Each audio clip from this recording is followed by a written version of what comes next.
Good evening, everyone. Hi, Pinky. Hi, Carl. Yep. Hi, Tess. Hi, Carol. Hi, hi, how you doing? Good in I am yourself. doing very well. I'm so excited. Great to chat to you guys. Thanks. You excited? I'm nervous. Carol has had a busy afternoon. I hope his voice can hold up. I'll be fine, thanks. Awesome.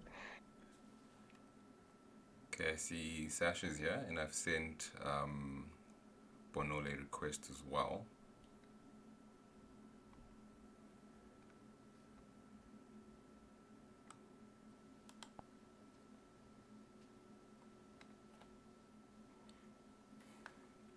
Okay, yeah, I see Charles and some other members of the EE team have joined. Should we start? Yeah, and we can make, we got Charles the speaker on and Bonolo, they're also keen to chat. I don't see Charles. I see, I see Bonolo. Let me Charles just. is there, I can see him. Okay.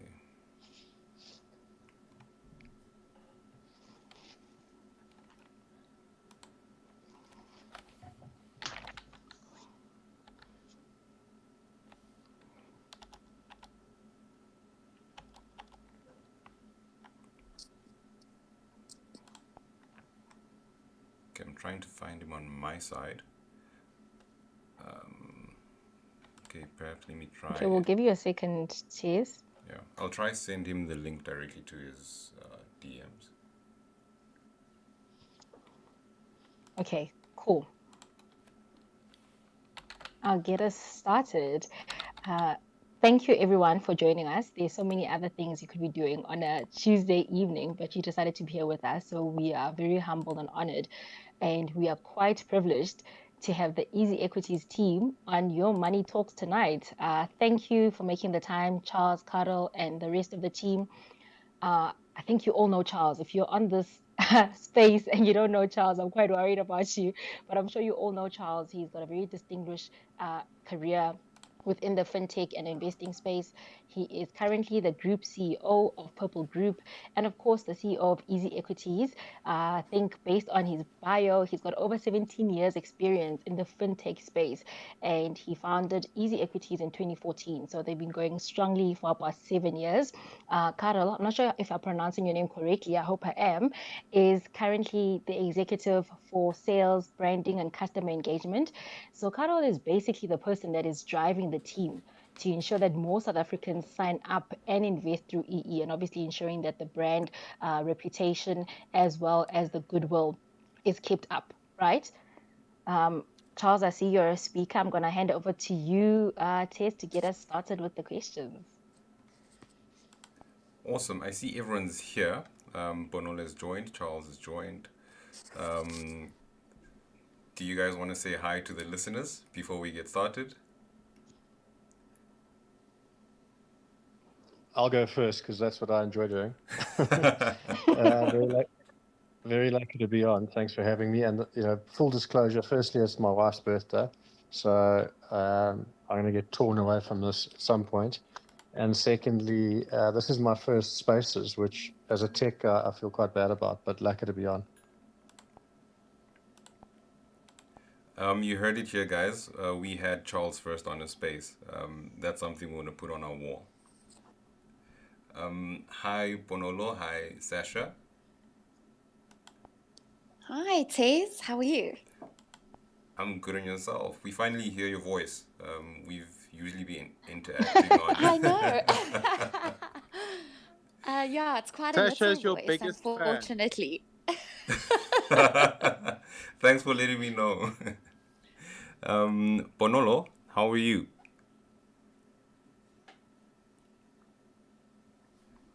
Can Bonolo hear us?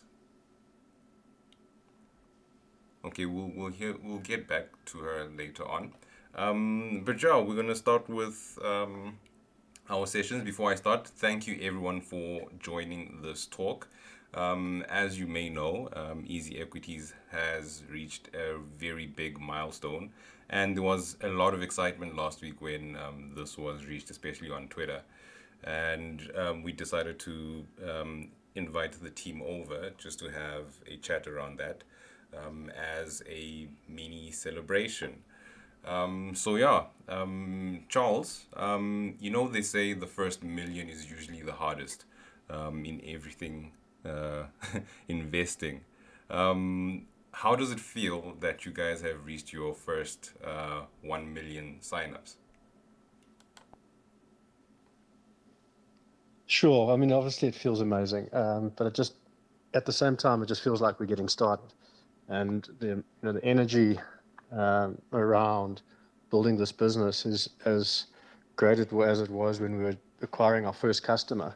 So, there hasn't really been a pause to reflect on what we're doing right from the start. And when we hit the million customers, it does give you the opportunity to look back a little. But I think the runway ahead of us is just so big, and the opportunity ahead of us to really democratize and change the fabric of financial services and investing in this country doesn't is much more exciting than reflecting on the millionth customer. But it's very lacquer. And 1 million of 50 million, so 49 million to go.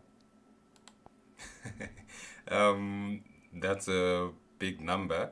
And I do know that you have spoken a bit about how last year was a big catalyst for you guys having a surge in users. And I just want to find out this 50 million number. When do you want to reach this by? Have you set a goal? Yeah, look, I think the one thing I've learned from uh, growing an exponential business is not to try and make too many predictions, because you'll just be wrong. And that's the power of exponential. If we could all predict it, then we'd all know where it's going, and it wouldn't be, I guess, as exciting as it is.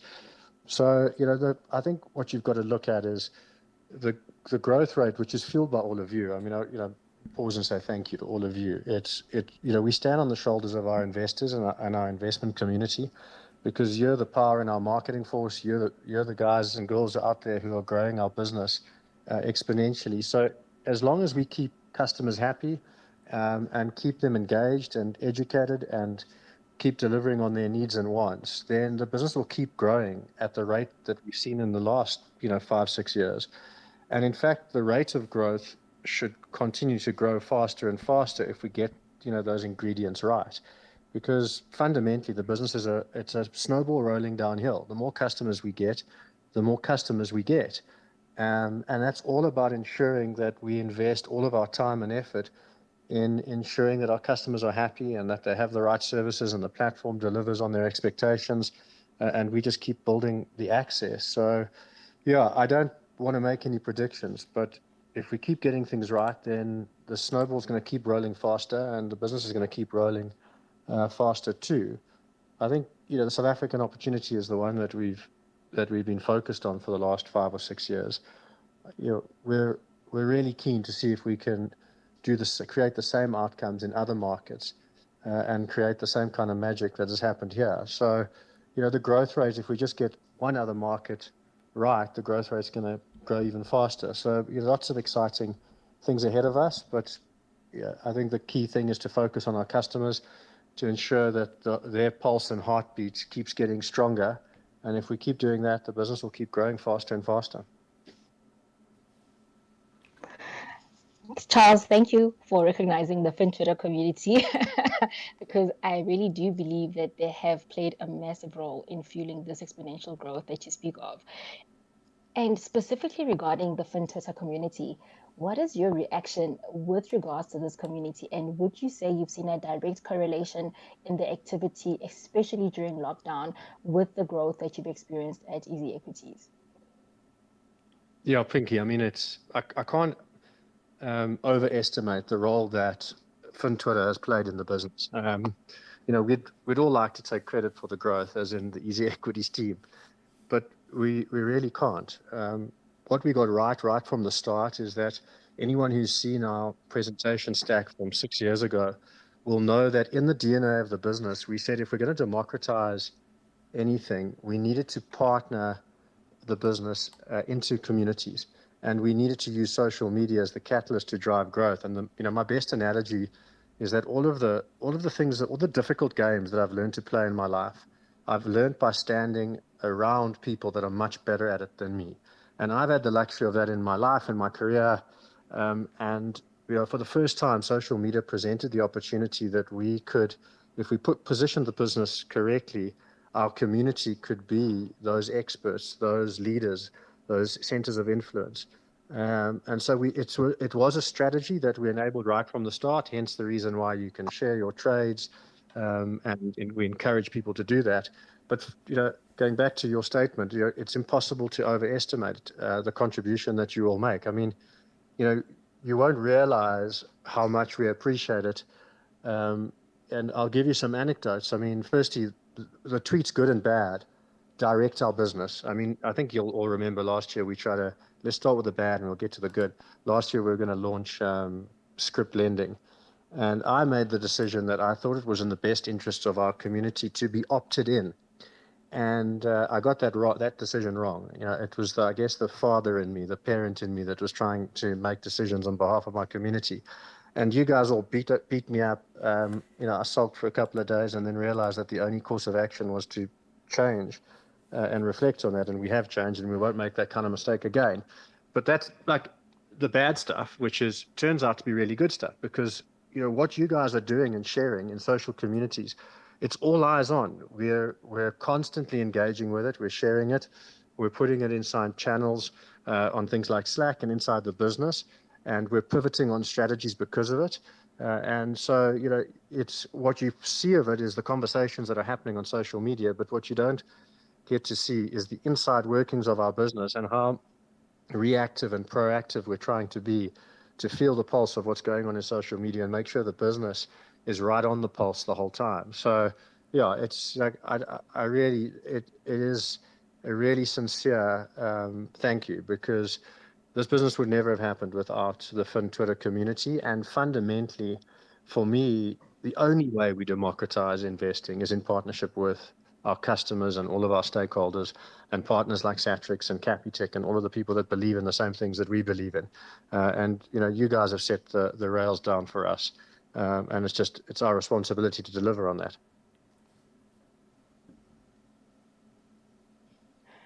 Thank you, Charles. That was such a comprehensive answer, and I'm seeing lots of 100% and Viva signs. I don't know what it is in English, but I know it is a Viva sign. So I think a lot of the audience resonated with what you've just said. And what are some of the other milestones besides the user base growth to 1 million? What are some of the other milestones that you feel are worth celebrating and possibly worth looking out for, not just for us as investors, but also as shareholders in the Purple Group? Yeah, look, along the journey, in any kind of startup business, you're always looking for positive affirmation from people that are respected, that you're doing the right things. And I guess the first big milestone that we got was that we started to win some really incredible awards all around the world, in terms of our platform capability. I mean, I can't remember. I think Almira's on here. I'm just looking somewhere here on here. If he's not, shout out to him, because him and I went around the world for the first kind of 2-3 years of the journey, and we didn't go there to try and boast about what our platform capability was. What we wanted to do is compare ourselves to the best in the world. And when we started winning awards against the best in the world, it gave us the confidence to go on and play bigger players and take on bigger opportunities. And fundamentally, in doing that, that led to our sort of second biggest milestone, was that we suddenly got the attention of Sanlam and the Satrix business, and developed Satrix now and launched that. And I think that fundamentally shifted people's minds towards those that believed that this was a nice fintech startup that would never scale, to shifting people to go, this might be something that is more interesting than just that. And if Sanlam believe it and Satrix believe it, then maybe we should start to believe it. And then I think that the weight of the community started to play a much more important role. The referral business that I've talked about earlier has been key, and the pulse of our customers has been key. So those are the milestones for me that really stand out. I think the other ones are that we're super conscious of and will guide us in the future is what are the business opportunities that a platform like ours brings?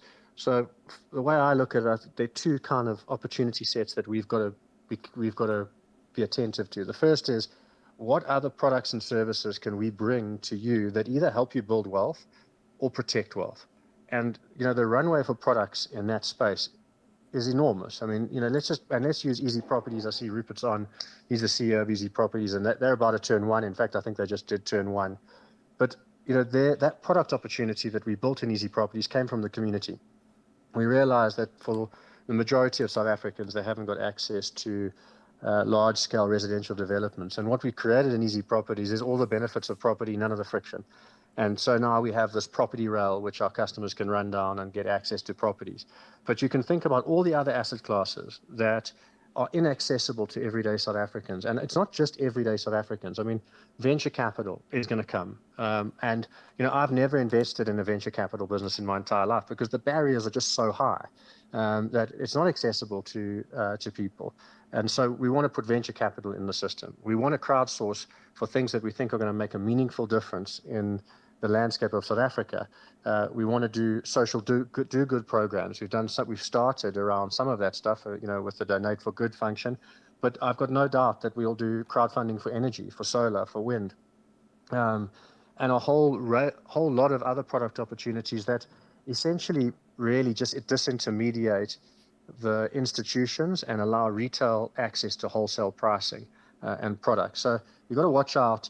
You've got to think about how big that runway is. As a shareholder, you've got to think how big that runway is and how easy it is for us if we get those product lines right to create whole new lines of business. And Easy Properties is your best example. I mean, it's a live user case. It's 1 year old, and sadly, I can't quote the numbers, but it's something like 35,000 active customers and close to 100 million in assets. In 1 year, Easy Equities took years to get that number. I mean, Easy Equities' first year only had 10,000 customers. So, we can essentially create a business that is growing 3.5 times faster than Easy Equities did when it started. And your imaginations can all run wild about the kinds of product opportunities that exist for us, where we focus on eliminating friction and making it easier for you to get and cheaper for you to get access to these assets. So that's where, I'm focusing a lot of my attention is what's next, which products are going to come do we need to move down those rails? And those are conversations I'm having with you, the community, like we're listening closely. The second one is, where can we take the lessons that we've learned here and apply them in other markets? That is as exciting for me as what we've created here in South Africa. South Africa isn't that different to the rest of the world. I think it's one of the traps that CEOs fall into, is to think that because of South Africa, where we're situated, on the tip of Africa, and because of our past, because we were so isolated for so long, we think that the world is very different to what it's here, and it's not. It's very similar. I mean, if you look around the globe, there are less people that own shares than those who do. And that means that the opportunity for us to replicate what we've done here and take the lessons is vast. Even in places like America, where someone like Robinhood has done exceptionally well, they've done really well at creating trading services for more sophisticated investors. It's not simple stuff that they do. It's leverage, it's options, and it's a whole lot of, and even the functionality on the platform is more sophisticated than what we offer. That market is still wide open for someone who makes it easier for people who want to invest and have long-term outcomes. But forgetting about America, because it's a competitive space, for us, Africa is really exciting. You'll see us enter East Africa in the next 12 months. We've been working really hard, and I've said this a few times, on ensuring that we get a strong local partner that allows us access to those communities, and that'll happen. And that we'll start in East Africa because we think it's the friendliest place to do business outside of South Africa. And beyond that, Africa's a big place with lots of people, and we'll want to take the platform to more places in Africa as well. And then the Australian business gives you a hint at where we want to take the business globally. And it isn't Australia. I mean, Australia is a great market, very wealthy, highly engaged and investing citizens. I mean, I think 35% of Australians own stocks directly, which is the highest percentage in the world. But there's an opportunity for us to set up a beachhead in the Asia time zone, in a place that is full of South Africans, that it feels more friendly to us than going to set up a beachhead, say, in Indonesia. But the real strategy there was to put us in a time zone that allows us to target those markets, because some of the biggest emerging markets in the world are in that time zone, and what you can't do is run a 24-hour business out of Joburg. It just doesn't make sense. The time zones are too difficult. So, by putting a beachhead in Australia, we've covered the time zone almost perfectly, and we'll start to target markets in those regions and see if we can replicate some of the success that we've had here in South Africa and other markets. And if we just get some of those things right, as shareholders, you're going to be very well rewarded. We've got some of those things right already in South Africa. Easy Properties, again, going back to, it's just a great example of what can happen if we get it right. And, I wouldn't bet against us getting it right for other asset classes, for raising money in venture capital or solar or anything, or disintermediating banks and doing loans and, those kind of things. And I also wouldn't bet against us getting it right in other markets.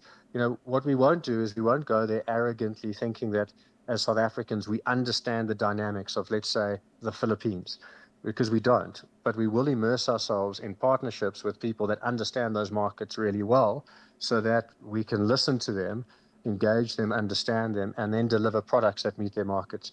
And the key is that they're not that different to South Africa. The world is much more global than it's ever been, and it's getting more global all the time. And so, and especially when it comes to the language of investing, it's a common language. We've all got the same goals and aspirations. We all want to be wealthier tomorrow than we were yesterday. And so it's a much easier business than going to go and, build tunnels in, far off places like New York, where we know nothing about the geography or nothing about tunneling and all those kind of things. So yeah, that's what shareholders need to watch, is where we're going and what products we're going to push down the rails that we've already put in place in South Africa. Awesome. And Charles, I just want to get some, maybe one or two speakers to just share what their investment journey has been on your platform. I'm sure you can agree that last year was a very big catalyst, not just for Easy Equities, but the retail investors as well. And you saw a lot of them coming onto the platform. So I just want to invite any of the listeners to just, if you do have a story, a motivational story that you would like to share, just send me a request and I will make you speaker. And as we wait for that, Charles, I just wanted to find out, yes, last year you guys did have massive growth, and we all saw that from user base and to the Purple Group investor side as well. What were some of the challenges that Easy Equities and the Purple Group faced in the year of 2020, especially when the lockdown first hit? Yeah, so one of there are two kind of areas where the challenges stacked up. The one is, and the biggest one was, how do we scale a business in COVID, in lockdown, in running virtually? And the second challenge related to that is, how do we run a business in COVID, in lockdown? On the second count, it was easier than we expected, and that's because we set a goal, a dream for our business, that we would be running a fully agile environment, which, if I just summarize, what we said 4 years ago is that we wanted to create an environment where our teams, our staff, could work on the projects they wanted to work on, with the people they wanted to work with, from wherever they wanted to work. And we set that dream, or that goal, 4 years ago now. And so, when COVID hit, we were 3 years into the journey of getting there. So we were 60% prepared. We had no foresight that COVID was going to force us to accelerate that. So I guess our path to handling a virtual business or a virtual environment was much quicker than anybody else's. But then the big, unknown, or the big challenge that was thrown at us was, you've got to scale the business now at a rate that you've never seen before. Now, it's one thing to accept that you have to scale the business. The second thing is you've got to also find the budget to do it, because when Gary and I, and also see Gary's on here, he's the CFO of the business, when Gary and I sit down and try and predict what the next year looks like so that we can get sign-off from our board, we set budgets down. So as an example, we would have budgeted for 100% growth. And just to give people some sense of the numbers, we grew by 400% in terms of onboarded customers in 1 month. So we went from February of onboarding 12,000 customers to onboarding 60,000 customers in March. And that didn't stop. And in fact, hasn't let up. I mean, last month we onboarded 85,000 customers. So it's not like we had to scale and then we got a breather to, look back and reflect on that scale. We've just had to scale and continue to scale.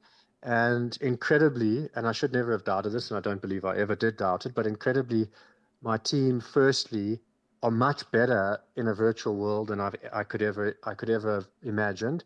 And that's just because they're mature and they take accountability for the work that they do, and it doesn't matter where they do it from. So I should have known that before.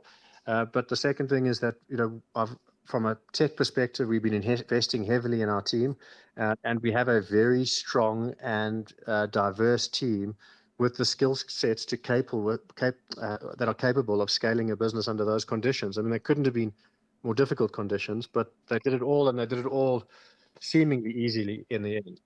But it wasn't easy at the time. I mean, I look back now, and I think all of you will remember that we're customers. I mean, we were down a lot. We track our uptime, and I think at one point we just dipped below 98% uptime, which for a business like us is not acceptable.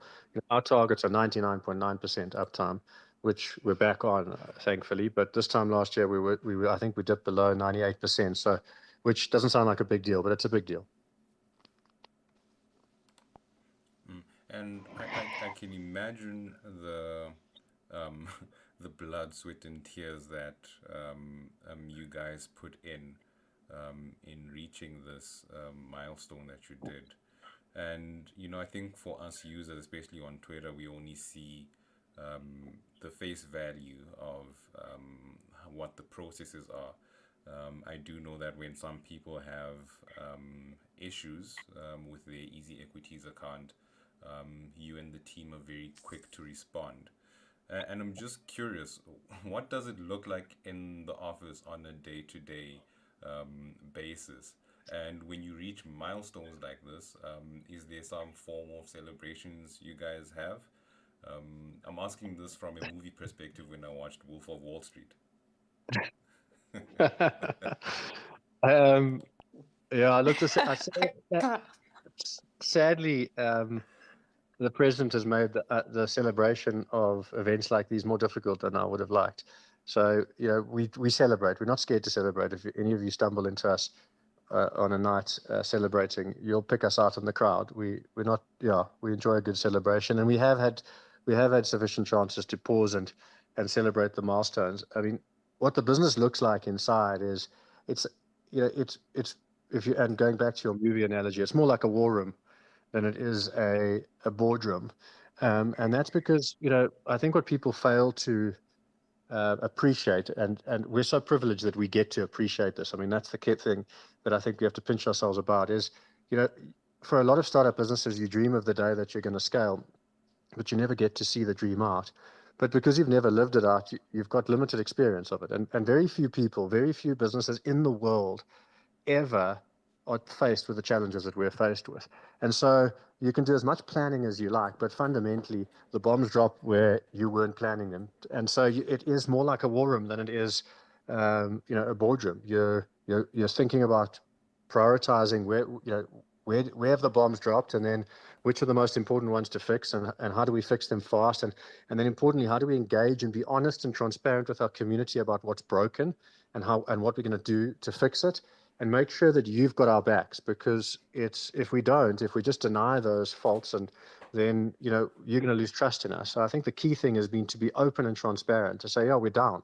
And I think one of the things that is different about this business than any business I've ever been party to, and I guess I've ever seen in the South African context, is that I think there is a real trust in the relationship and the realization that if you're going to be part of this radical disruption as a client or as an employee, it's not smooth sailing all the time.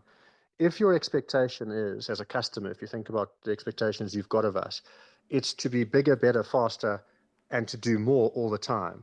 And we want to deliver on that expectation. But the realization is, if we're going to commit to that, we're going to drop balls at time. And things aren't going to always work the way we want them to work.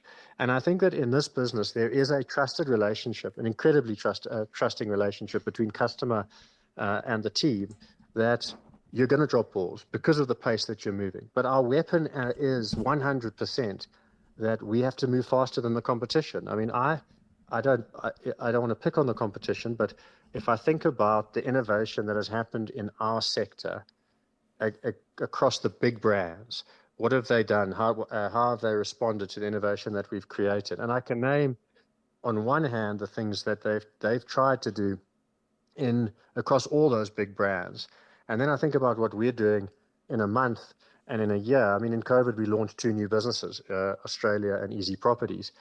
Those businesses on their own, Easy Properties is running at a pace of delivering new functionality and new IPOs and new platform capabilities. They're bound to launch their new website as well.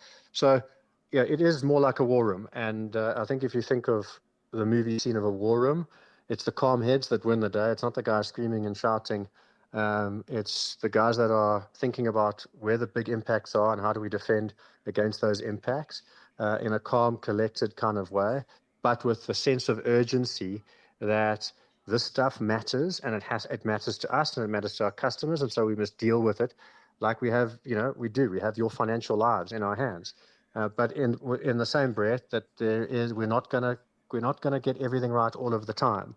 And I think that's the key kind of takeaway, is that we're doing our best to keep everything moving forward at the same rate and pace and same excitement and innovation, but it doesn't always work the way we planned. Charles, thank you so much. The answers are so comprehensive. I'm seeing lots of very positive feedback, but we don't really have any questions from the audience. I think they're a little intimidated by the voice that's co-hosting with me. So I'm going to move on to a question that we have for Carol. Seeing obviously that you're the executive in charge of brand, obviously, and customer engagement, I guess you've got the very exciting task of ensuring that there's a high conversion rate from the registered users to the active investors. And if my memory serves me correctly, at the, based on the unaudited summary of results for the year, or the 6 months rather, ended 28 Feb, EE had approximately 519,800 funded accounts, which is about 52% of the total members that you've got, or total registered investors. This is a good conversion rate, obviously, and we hope that it continues. I mean, I'm obviously a shareholder, so I hope that it continues, right? But what can you share from obviously your experience and your working knowledge of EE and the actual funded accounts? We know that there's a very low uptake of female investors, but are you able to share with us more detailed breakdowns, and what notable shifts do you see happening in the very near future? Thanks, man, and thanks very much for having me. And a big shout out not only to the FinTwit community, and as Charles said, we value you tremendously, but I also want to give a big shout out to our Easy teammates. It really is a great privilege to work with and for all the people on this call. And we're taking over the world, financial revolution, so it's great. So my job's easy because I work with amazing people. So Stantwa and Lesedi in the brand team are very heavily focused on the conversion, and they're assisted by Manolo and Carly and others. And so you're quite right. In terms of the female split, it's still not good enough. We're sort of 35% there, and we're working hard. Manolo's got some tricks up her sleeve with some of the latest competition she's rolling out on Easy Properties to drive that stat up significantly. Carly in our brand team, who's also head of our relationships, is also very passionate about making sure that we drive far more from a female investor perspective. So the conversion, most of our users, as you know, come to us via referrals, so you guys, and also our partnerships. Yeah, it's working with the quality of leads that we get. Education is vital. It's something we're working hard at. It's something we haven't done a good enough job on. It's something that Charles is certainly pushing us big time on consistently. Yeah, just the daily education, and again, you and the community play a massive role in helping us with that. aids in the conversion. So I want to say one other thing about our very conscious strategy with branding and all of us being shareholders. We don't want to waste money on doing fancy ads and putting up billboards. Our marketing strategy is very much working with you, the community, and delivering what you need. So I hope that answers a little bit of your question. But I think, Bonolo, you can also maybe talk a little bit about your thoughts, if you don't mind, hosts, that we asked Bonolo what she thinks as one of our female investors, shareholders, and brand team members. Thanks, Carl, and good evening to everyone. Thank you so much for having us. Um, sure, it is definitely, before I joined Easy, I always viewed the investment space or financial services space as a very or heavily male dominated industry until I got to Easy and I saw how easy it is. And since just working at Easy, I have the greatest desires for other females or other female investors or future female investors to, jump onto the platform and take that leap to actually see how easy and accessible it is. I think the more we can put each other on as women, I think we can actually reach that 50-50 mark of female investors on not only the platform but the entire financial services space. So I'm really, really grateful to have an amazing team who I learn from every single day. There's something new to learn every day. There's something new that I can contribute to every day. There's something to take from every day. So, for anyone who hasn't thought about investing or starting their investment journey, I would strongly recommend, this is hashtag not advice, but take a leap of faith and look into it, and actually see where you can actually go and see yourself as a shareholder at one of your favorite brands. So yeah, thank you. Thank you, Bonolo. And you can stay on because the next question I have is for you. Hey, how many people are managing Easy Equities social media accounts? Because I think you're tagged on every second tweet coming out of South Africa. Mercedes and I work hand in hand. We hold each other together. But what I like about the culture at Purple is that we're all a team, and when we all need to jump in when necessary, we all do. So it's not like a one man on an island. We all work together to help each other to get thoughts and ideas from each other. So it's not like um I'm head of Twitter, hashtag Twitter queen, or anything like that. But I'm so happy that I don't work alone, but with the rest of the brand team and especially Lisedi.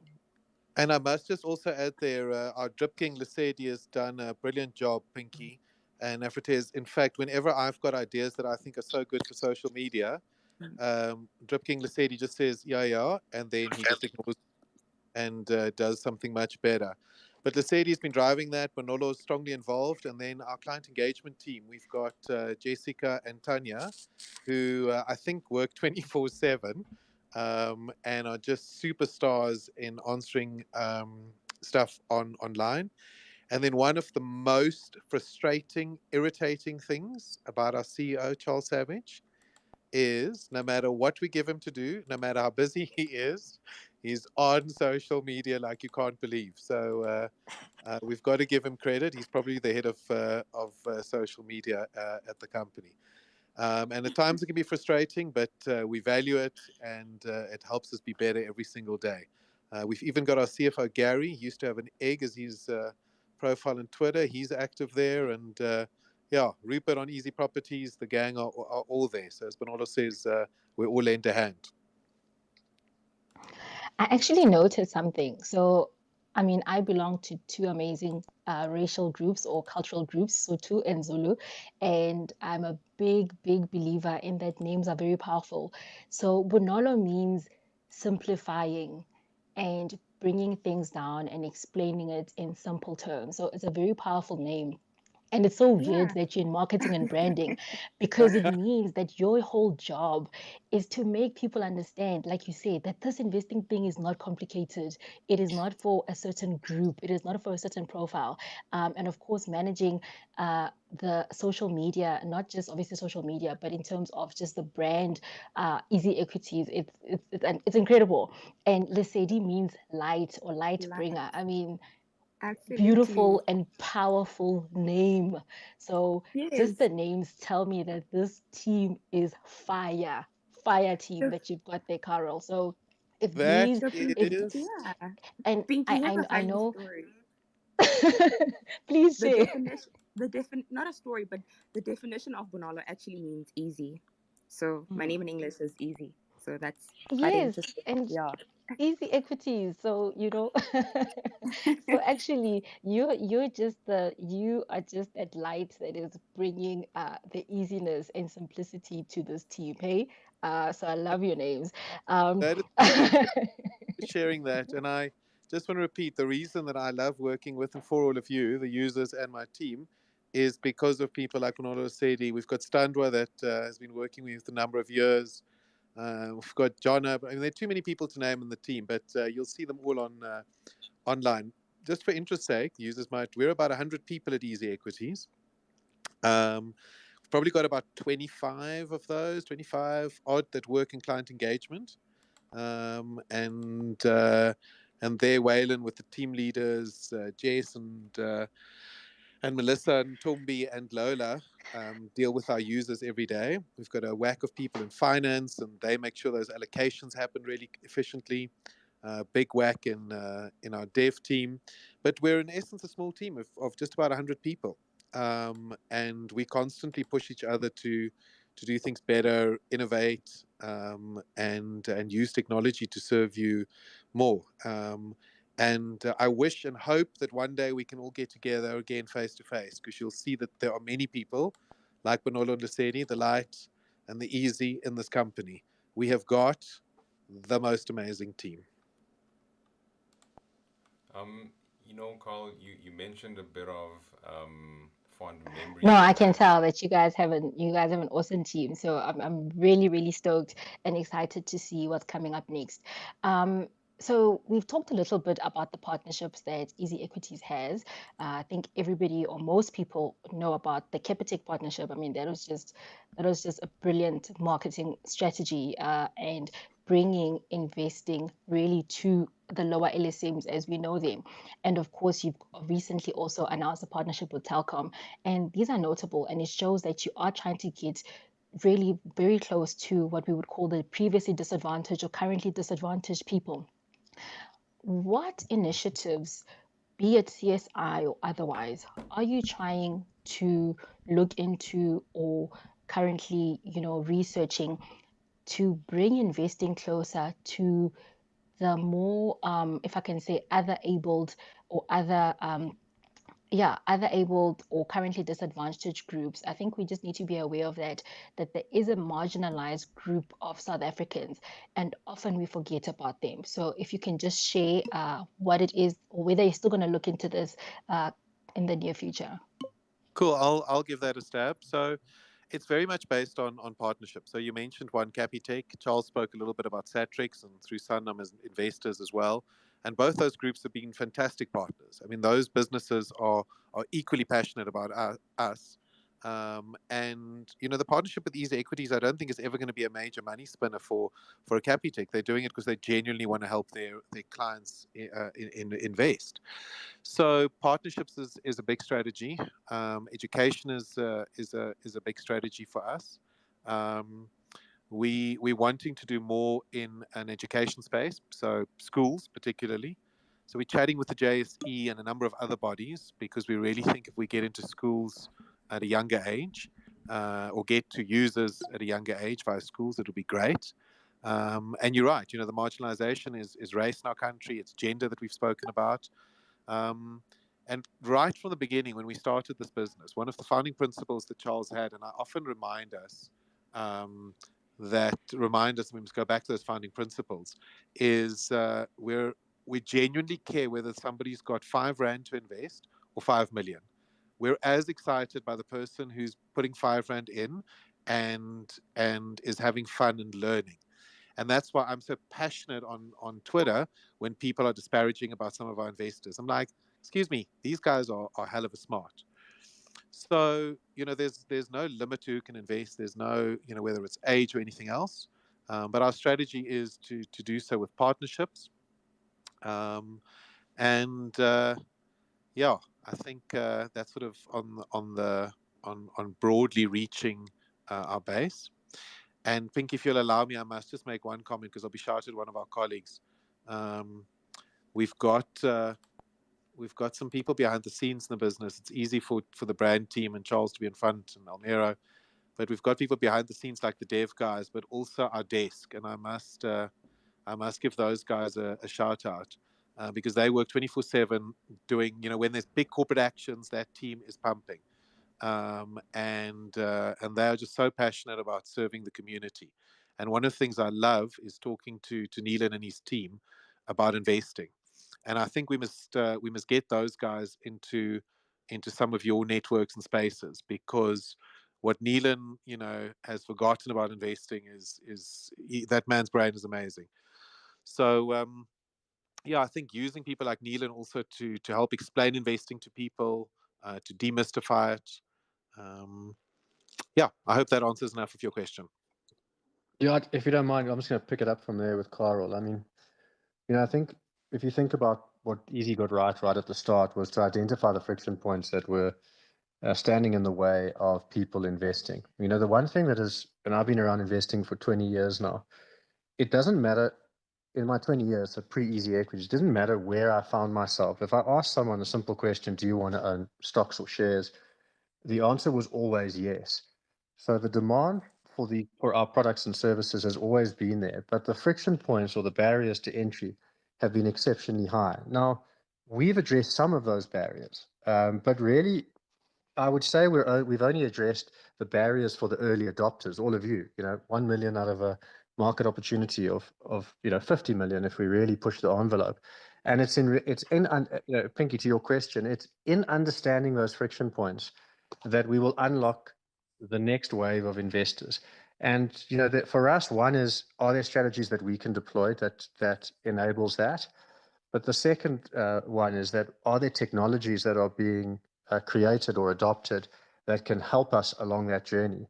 And there's never been a better time ever to be part of a disruptive business, because it's not a journey that you're trying to forge on your own. I mean, just take this Twitter Spaces as a great example to democratize access to these kind of discussions, education, information. This didn't exist. I don't know how old it is, but I think Spaces is less than a year old. And you can think about all of the technologies that have surfaced in the last decade that are actually enabling parts of our business, whether that's Facebook, Google, Twitter, WhatsApp is a big channel for us, and a whole lot of others.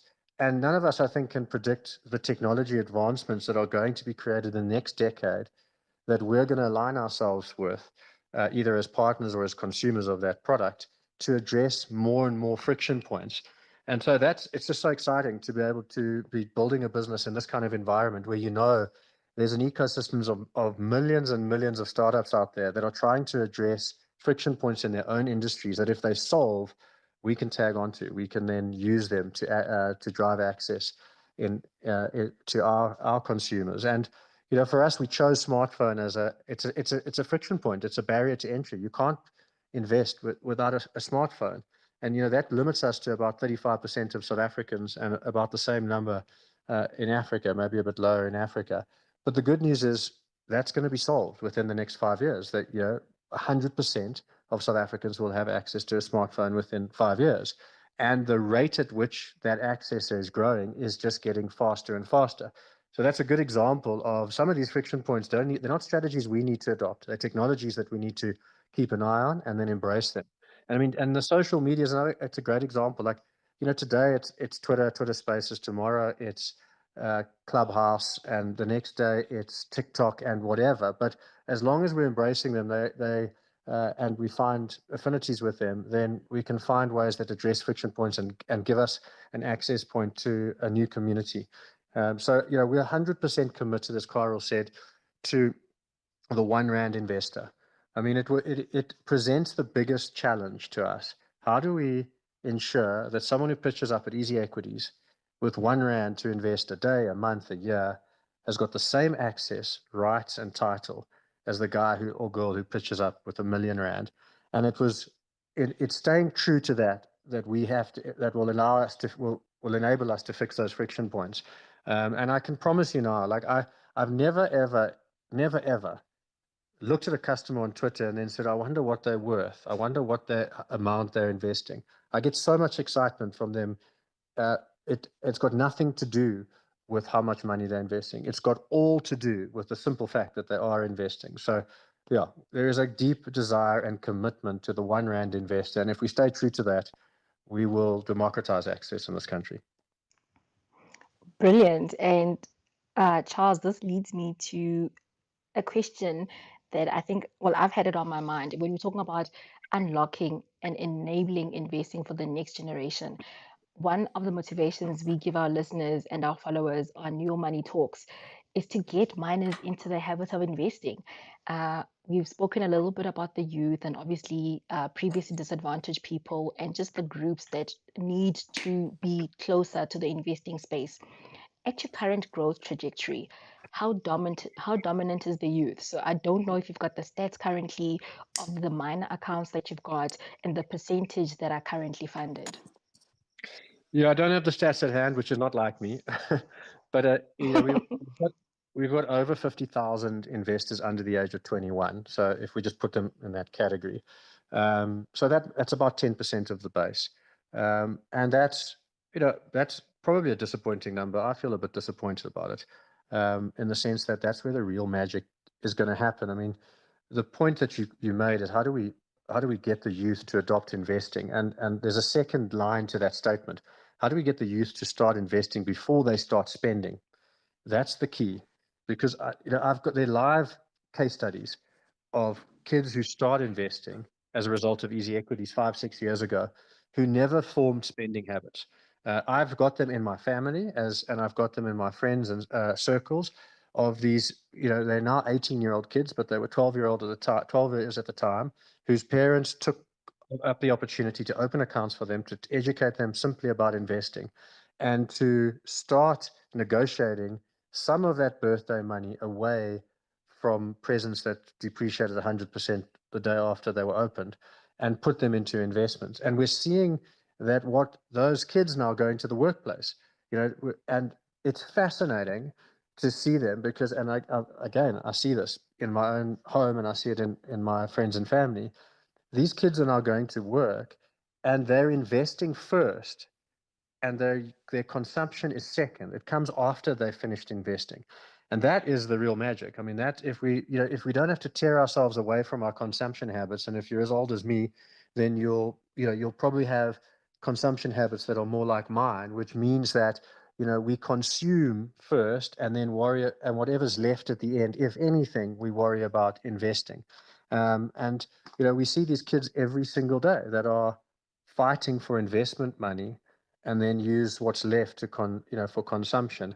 And the sad thing about, as excited as I am about that generation recreating, the only thing that I have that you know I wish I could be around for is the outcomes of those 12-year-olds, those kids who started 6 years ago, who were 12 then and 18 now, who, when they turn 60, and they're being interviewed on channels like this, and they're billionaires and Warren Buffett's, and they're literally hundreds of thousands of them.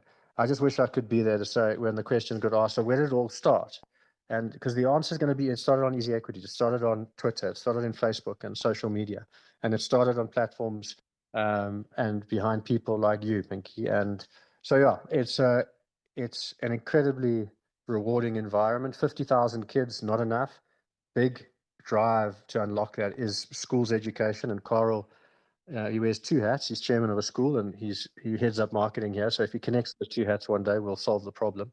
But the bottom line is we've got to get this into the school curriculum. Interestingly, in America, they did this very recently. It's now, so the equivalent of life orientation that we refer to as LO in South Africa. In America, they put investing into their LO curriculum starting at the age of 12.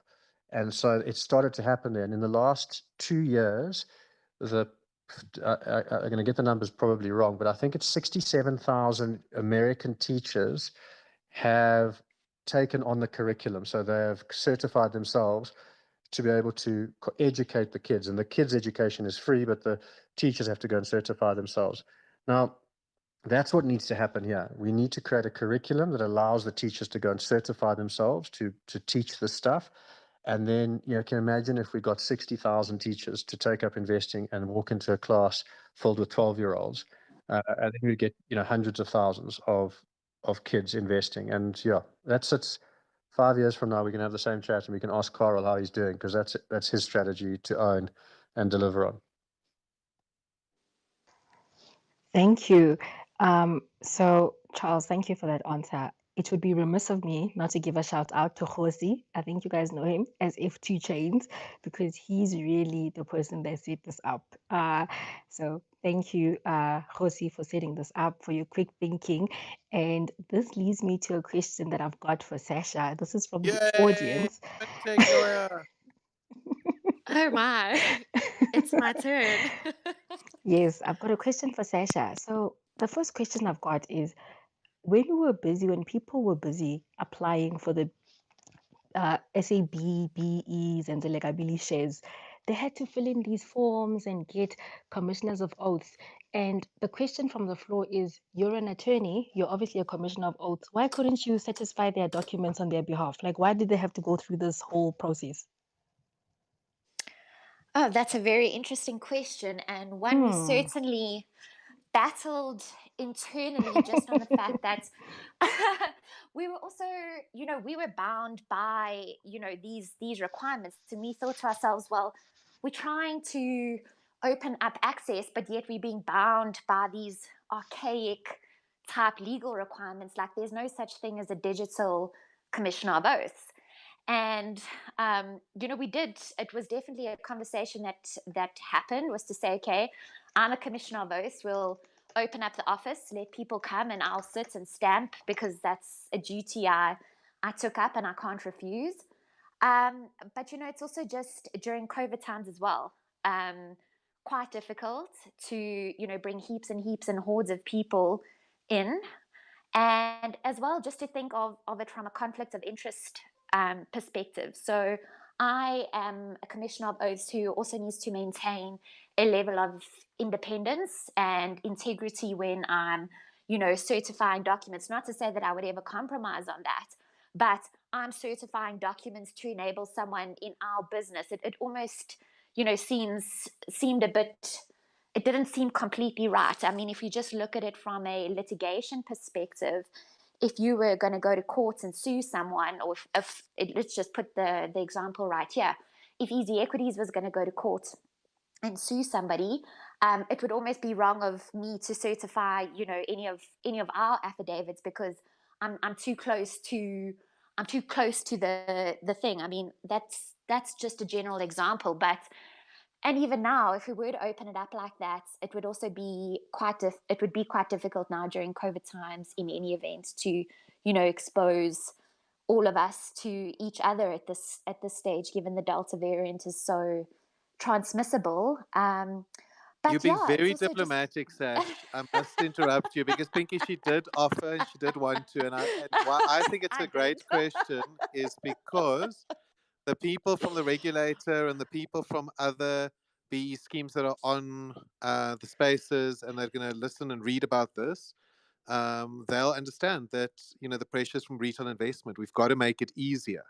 So in getting the SABB scheme on Easy Equities, took a hell of a lot of work from Gary, our CFO, and Neelan, from the desk that I mentioned, to convince the guys that we could do the processing, we could do the verification. So every time there's a verification agent that gets appointed. So we worked hard at that. Our client engagement team have been working off the charts to process, thousands and thousands of applications for that scheme. But now that we've proved that, and I'm biased here, obviously, but not only have we proved that we can do it, but we can do it faster than some of the bigger financial services groups that will remain nameless, we're not going to stop here. This is not the only BE scheme that we're going to put on the platform, and we're going to make sure that it is easier every time, because it is ludicrous, in our opinion, to make people jump through all these hoops and just put another barrier. So, as much as it's an irritation, it's another thing that Savage is going to drive us on to make it easier for investors. So, like a question, and Sasha and I are going to solve it for next time. Pinky, thanks. Thanks. Sasha, I've got a follow-up question. I think people are shy to come on and as speakers and ask you, but I've been asked this question. Please ask Sasha what exactly she does at Easy Equities. I think I should Oh, answer that. wow. Yeah, we should No, all. Charles. Charles, to be quite honest, I think people want to hear Sasha and Bonolo's voice because remember, I also got a funky question for Bonolo. So I think Okay. people want to hear I'll stay Sasha's out voice. of it, but Yeah. I'll give a Cool. thumbs up if I agree or a thumbs down if I disagree. You have to agree. Well, one you all would have seen Charles tweet me in was when Jessica, we are live, came up, and Charles very indirectly tagged me as being our Jessica. But so I'm head of legal for Easy Equities. So basically, I'm the lawyer. I draft all of our partnership contracts. So while the guys are busy signing the deals, I'm the one who's busy drafting all the papers. I draft all of our Easy Equities T's and C's. So whenever you get that notification that they're amended and that some people or maybe don't necessarily want to read them, I'm the girl who drafts that. I advise business on the legal regulations, what we can do, what we can't do, making sure that we are putting the best position as a business and that we are also looking after our clients. So my background is financial services regulatory. So I come from a compliance-based thing. So for me, it's very black and white. I'm like, you can do this, you can't do that. Which that's why Charles, I think, labeled me as a bit of a Jessica. But at Easy Equities is so I make sure that we're protected, you're protected, and we do everything to the letter, to the T. I also make sure that we are able to innovate within the legal space. So, especially in 9 times when we're working with, very archaic regulations and a regulator who's trying hard to keep up. But, obviously technology advances at a rate, far quicker than the regulators do. And I mean, we're seeing that specifically right now in the crypto space. So what's very vital in my role is making sure that we can still innovate and we still can do what we want to do within an archaic legal framework. So most of the time, and we've had to learn this, and I've had to learn this, is thinking outside of the box and making sure that I've drawn you the square and you can play in the square and do handstands or cartwheels, but we just need to make sure we stay in the square, or perhaps we can make the square a circle. So that's And generally your my CSI role. role. Yeah, so I'm also carry on. Thank you, Sasha. So I like how you're saying, it's very black and white, in terms of legal compliance. And I'm sure right now your head is buzzing with Popia. I'm not going to ask you anything about Popia because I'm also tired of talking about it. But when you're busy, with your everyday job, this is not a joke. This is a serious question, right? So I need you to be serious, please. So when you're busy with your legalese and compliance, does it ever occur to you that, Mara, no, man, these FinTwitter people are going to be upset by this nonsense I'm busy with here? Yeah. So I mean, when I when I draft, I've I've always got to take into account what you guys are going to think, but also, what's correct in law and where I need to protect our business from risk. And it's just it's one of those things, and it is a difficult question because I've still got to maintain my role and my duties to the business to make sure that the business stays legally sound. And I don't think that I'm unfair in some of the things that I draft. If we look at, I'm just going to use a basic example. And I mean, let's just come out with it. Like the crypto T's and C's were um, looked at. I'm not going to say by who, but we all know that. And LOL. I think, yeah, we all know. So when I draft, I've got to take business risk into account. If you are going to take the risk, to invest in crypto, the investment risk that you take on by choosing that investment is yours. Just because you choose our platform doesn't mean and it's available on our platform, doesn't mean that we're saying that's an appropriate investment for you, because it is and guys, we all speak about this. Do your own research.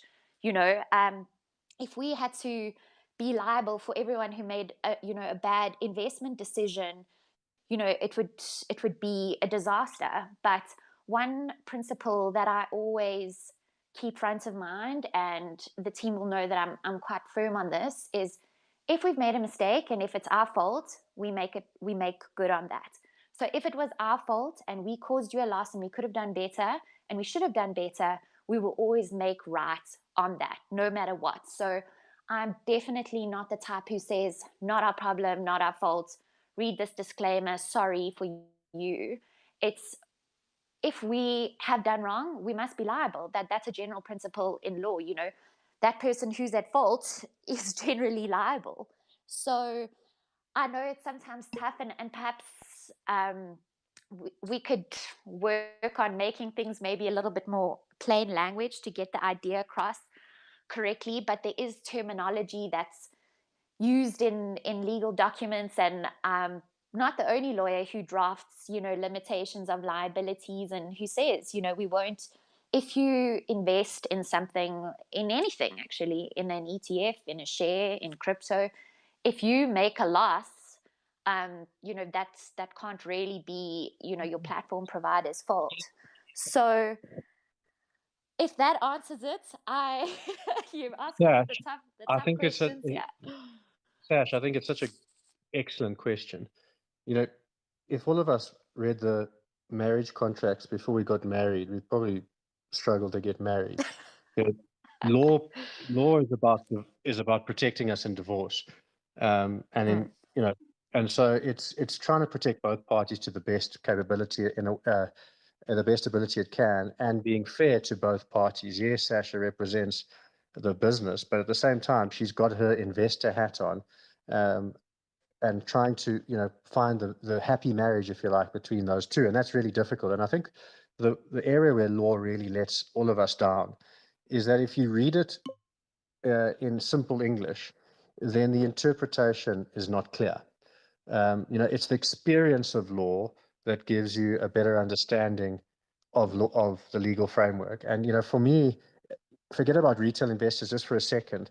We've done all these partnership agreements. I promise you now that in the legalese, if Gerry, the CEO of Capitec, and I had to read the legal agreement and then said, and not having communicated and built a basis of trust on which we're going to partner our businesses, if we started as the point where I said to Gerry, listen, read the contract, I'll do the same, let's sign it and move forward, there would be no signing of any documents. Both of us would be allergic to it, because there's no basis of trust between us to expect that those legal agreements should never come into force. And I think that's the key, is that the legal agreements are there to protect us all in the case that everything goes pear-shaped. But the bottom line is that not what we expect, and there has to be a basis on trust over which we navigate our relationship. And for us, I think that's key to us. If the legal interpretation of what we're doing we're being criticized for, when I look at the people that are criticizing it, they are people that are distrusting of us for whatever reasons they have. They might have had a bad experience with another provider. They might not like us personally, or they might not like the sector. It doesn't really bother me. But it's those people that pick on us. And if you start a partnership on the basis of distrust, then there really is no point. If your first point of contact is the legal agreement, then there is no point. So I think Sasha balances it exceptionally well, and does a really good job of representing both parties' interests. But fundamentally, we're trying to build trusted relationships, and hopefully, in doing so, we never have to rely on the legal contracts that we've all signed up to. Awesome. Don't get weirded out by this, guys. My actual profile, something happened with my mic, so I had to jump on my wife's profile. Don't run away. I'm still here. Okay, cool. Charles, you did say that it's your wife's birthday, so I think I'll just ask a few more questions. I see we have Fred as a speaker, and I'll let him speak after that. And then hopefully in 4 or 5 minutes, we can close off the session. Ladies and gentlemen, if you did send through a request, I probably didn't see it. I'm not sure why. But if you can type me the questions you may have or comments, and I'll be sure to send it through to the Easy Equities team. So Charles, a couple of Easy Equities users have noticed that there's a balance of 130 Rand of easy money that they received in their accounts. And there's been a lot of curious questions about how they earned this money. Can you enlighten us with regards to that? Yeah, so every time you refer someone and they pass their KYC, their onboarding, you get 50 Rand of easy money. So the person that referred the other investor, and the investor who arrives gets 50 Rand in real money. And then easy money is redeemed against brokerage. So 50 Rand buys you about 30,000 Rand of brokerage. So essentially, for every user that you bring to the platform, you get 30,000 Rand of free brokerage, which essentially means that for almost all of you, all you need to do is bring one investor a year and your brokerage is free. So that's where easy money comes from. I'm using the word liberally, but Almira has got lots of plans for what you can do with easy money in the future. It's our loyalty currency, and we wanted to allow it to play more freely across the platform and not just be used for brokerage. So use it for things like buying credits for data and live prices and other things in the future. I'm letting the cat out the bag, but Tristan's on here, so why not? There's a swag store coming, and it'd be cool if you could use your easy money to buy some Easy Equities merchandise. And yeah, so that's where easy money comes from. It comes from you referring friends and family and them arriving. Awesome. So I think this is my last question before I let Fred speak, and this is probably the hardest question of the night. If PPE, the share price of PPE reaches 10 Randish share, how many Ferraris are you buying? I'm not a car guy. So you won't find a Ferrari in my garage. I don't care what the share price goes to. And if you do, then somebody's taken over my house and He's also is a living. cuck driver, so it's a problem. Yeah. I drive a GTI. It's a much better priced Ferrari.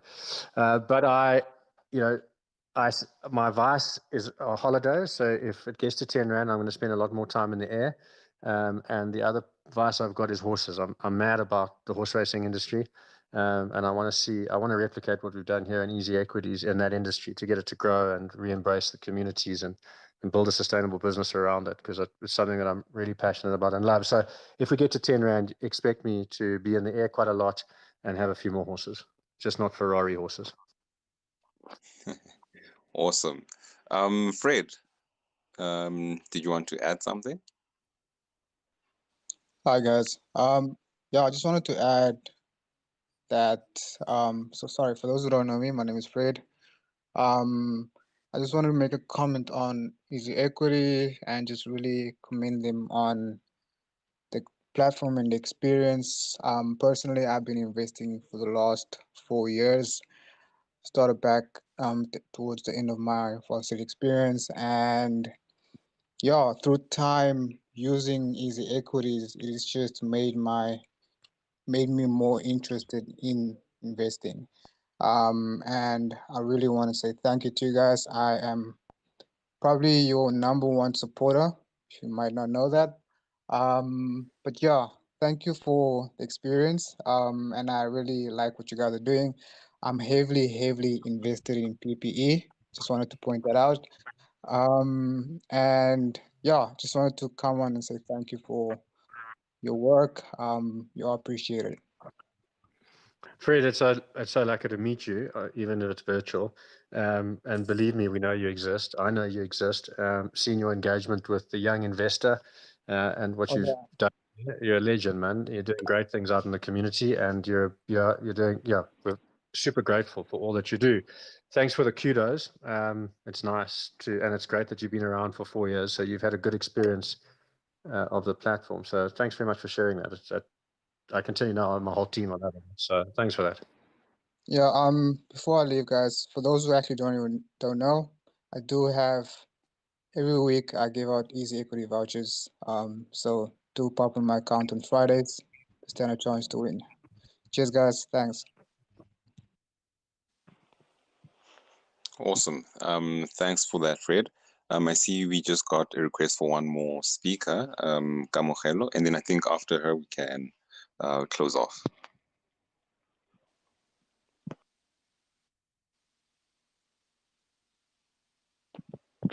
Did she make it on the platform?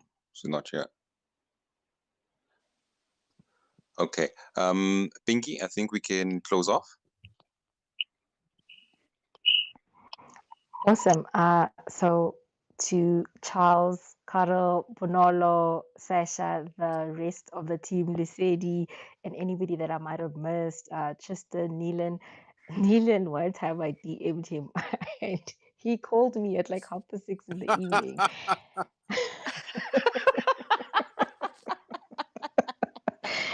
So that just shows you that they care about each and every small investor. And it's true what Charles said earlier. It doesn't matter how much you've got in your brokerage account, whether you're investing 10 Rand, 100 Rand, 400 Rand.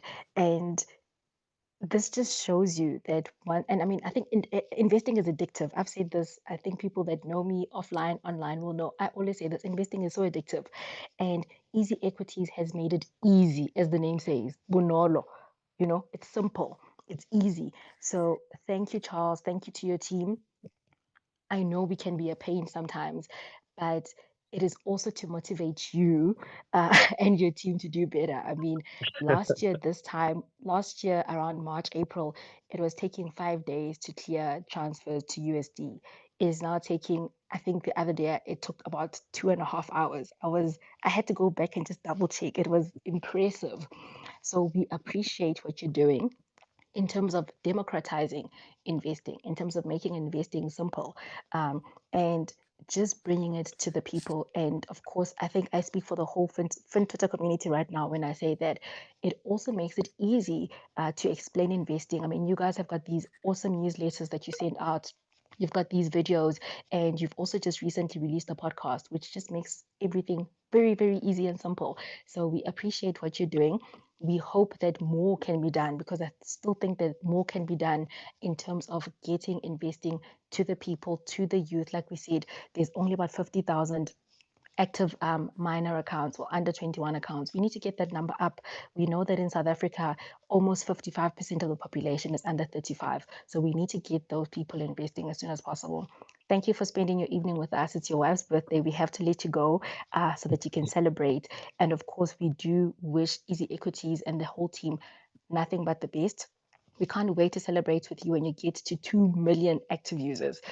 So that's really it. Thank you to everybody that joined in, and we appreciate you following #YourMoneyTalks.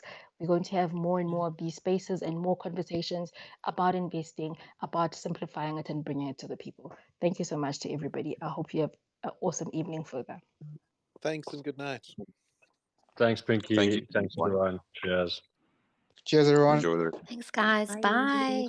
Bye, Thanks. Pinky. Goodbye. Let's continue this offline.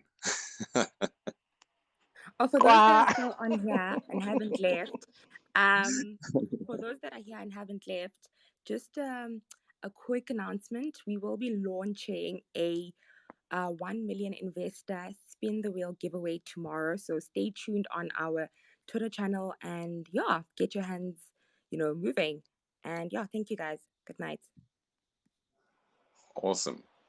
Thank you so much. Bye, everyone.